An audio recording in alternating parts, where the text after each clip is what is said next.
C'est quoi la zéro séparation? La zéro séparation, ça veut dire qu'on crée les meilleures conditions possibles, à la fois pour les mères et les enfants, pour qu'on ait ce couple qui soit pris en charge dès la naissance.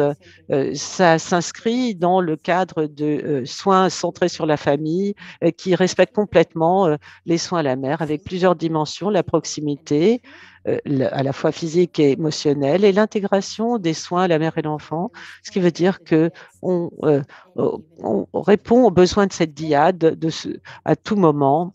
Ça peut s'appliquer dans tous les niveaux de soins de santé et les systèmes qui l'adoptent euh, en fait, réduisent la séparation inutile entre la mère et l'enfant. On enlève les barrières qui empêchent d'avoir une proximité entre la mère et l'enfant au cours de ce parcours mère-enfant, il y a de nombreuses opportunités pour renforcer ce lien. Par exemple, à la naissance, il faut permettre à la mère et l'enfant d'être très proche avec le contact peau à peau, l'allaitement, aussitôt que possible.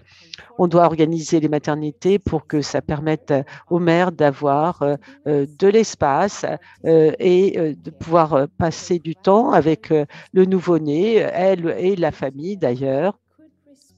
Et si on met cela en place à tous les niveaux du système de santé, on pourrait s'assurer que on a bien, par exemple, au niveau de la consultation mère-enfant, poser des questions à la mère sur sa santé à elle.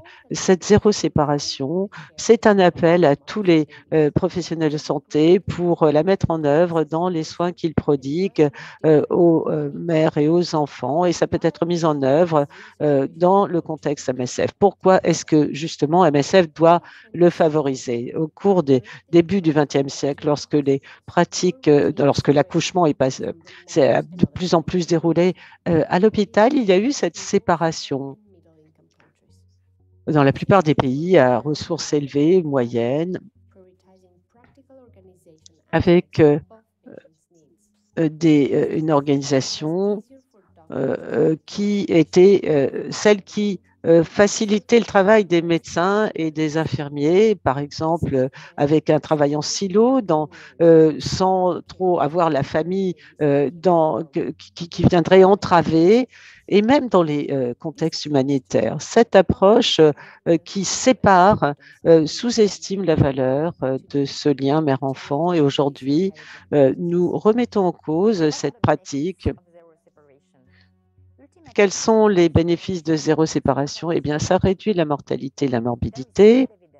On a toutes les preuves qui nous montrent que même les tout petits nouveau-nés qui sont malades et qu'on doit stabiliser, eh bien, se portent mieux si on les met au contact peau à peau avec la mère. Ça permet de réduire les complications, l'infection, l'hypoglycémie et l'hypothermie. En outre, on sait qu'on a une meilleure réussite de l'allaitement maternel et qu'on renforce le lien avec l'enfant, on abaisse le stress maternel. C'est important d'offrir ce soin aux mères et aux enfants et de respecter le choix de la mère d'être proche ou moins de son enfant. Et ce n'est pas l'organisation des systèmes de santé qui doit le dicter. C'est important de prendre soin du bébé et de ses besoins, mais en augmentant la qualité, la valeur des soins, en permettant ce lien étroit avec la mère. Et ça réduit aussi le fardeau sur les épaules des soignants, évidemment.